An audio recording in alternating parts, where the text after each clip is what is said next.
Hey everyone, today we're fixing a super annoying problem. Laptop keyboard keys not working. I'm actually experiencing this right now. When I press my keys, nothing happens. Don't worry though, I'll show you how to fix it. The last method usually works best, so make sure you stick around till the end. Let's fix this together. First, let's start by updating the keyboard drivers. Right-click on the Start button and select Device Manager. Find keyboards in the list and click the arrow to expand it. You'll see two options, HID keyboard device and standard PS2 keyboard. Let's update the HID keyboard device first. Right-click on HID keyboard device and select Update Driver. Choose Search Automatically for updated driver software. Follow the on-screen instructions if an update is found. If there is no update, don't worry. I will show you another method soon. Now let's do the same for the standard PS2 keyboard. Right-click on the standard PS2 keyboard and select Update Driver. Again, choose Search Automatically for updated driver software. Install any updates if found. After updating both, restart your computer to apply the changes. Now try using your keyboard after the restart.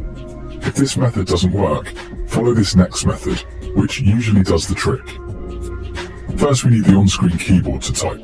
So, right-click the Start button and select Settings. Click on Accessibility.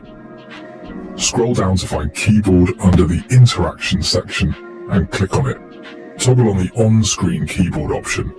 A virtual keyboard will appear on your screen. You can use this to type. Now here's what to do next. In the search bar, use your on-screen keyboard to type Run and open it.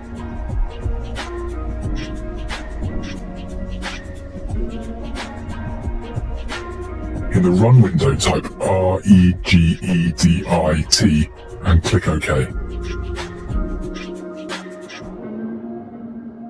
In the Registry editor, first expand HKey Local Machine. Then expand the System folder. Next expand Current Control Set. Now expand Services. Here find I8042PRT and click on it. On the right side, find Start.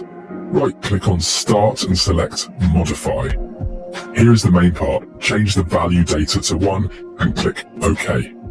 Finally, after making these changes, close all open windows and restart your computer one more time. Test your keyboard to see if the problem is resolved. As you can see, my keyboard's working properly now, so your keyboard should be working properly too. Thanks for watching, and don't forget to like and subscribe for more helpful tutorials.